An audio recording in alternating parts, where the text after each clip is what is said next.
ইসলামীর সম্মানিত আমির ডক্টর শফিকুর রহমানের সঙ্গে আমাদের দলীয় কার্যালয়ে সৌজন্য সাক্ষাতে এসেছিলেন। His Excellency's ambassador the Republic of কোরিয়ার সঙ্গে অত্যন্ত সৌহার্দ্যপূর্ণ পরিবেশে আমাদের সম্মানিত আমির জামাতের সঙ্গে দীর্ঘ সময় ধরে খোলামেলা দ্বিপাক্ষিক, অর্থনৈতিক, বাণিজ্যিক এবং দেশের নিজেদের পরিবেশ সম্পর্কে খুব চমৎকার আলোচনা হয়েছে। সে সম্পর্কে আমি খুবই সংক্ষেপে আপনাদের সামনে কিছুটা ব্রিফ করছি। আমাদের সঙ্গে আপনারা দেখতে পাচ্ছেন বাংলাদেশ জামাত ইসলামীর সম্মানিত সহকারী সেক্রেটারি জেনারেল, আমাদের প্রচার মিডিয়া বিভাগের প্রধান অ্যাডভোকেট এহসানুল মাহবুব জুবায়ের এবং আমাদের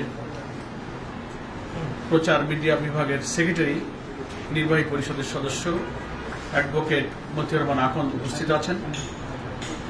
আমাদের ডক্টর আব্দুল মোহাম্মদ তাহের উপস্থিত ছিলেন, নায়েবে আমির। তিনি আমাদের আরও একটি প্রোগ্রামের কারণে তিনি কিছুক্ষণ পূর্বে বিদায় নিয়েছেন।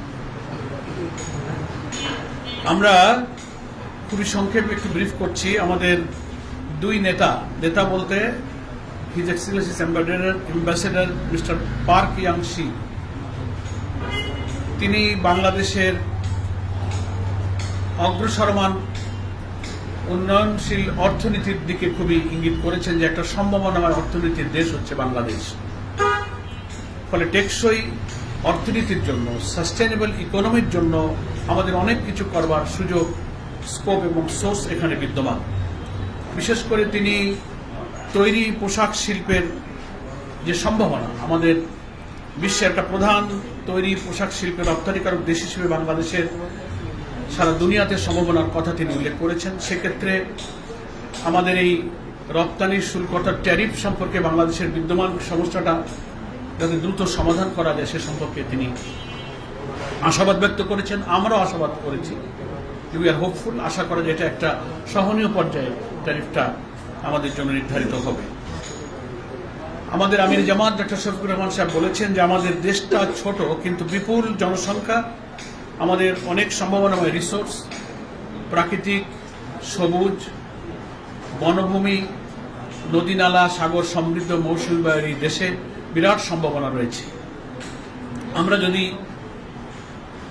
সৎ নেতৃত্ব এবং একটি সুষ্ঠু দেশ গঠনের জন্য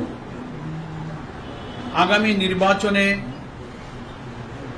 বিভিন্ন সংস্কারের মধ্য দিয়ে একটা গণতান্ত্রিক উন্নয়নশীল সম্ভাবনাময় দেশ গঠনের যে প্রচেষ্টা চালিয়ে যাচ্ছি, সেক্ষেত্রে সম্ভব হলে আমরা এই দেশটাকে একটা করাপশন ফ্রি, একটা সাস্টেনেবল ইকোনমির দিকে নিয়ে যেতে পারি। এ ব্যাপারে আমাদের সম্মানিত আমির জামাত ওনার কাছে আশাবাদ ব্যক্ত করেছেন। কোরিয়ার অ্যাম্বাসেডর জানতে চেয়েছেন আগামী নির্বাচন, দেশের রাজনৈতিক পরিস্থিতি, সংস্কার পরিস্থিতি, নির্বাচন ইত্যাদি সম্পর্কে কিছু প্রশ্ন করেছেন।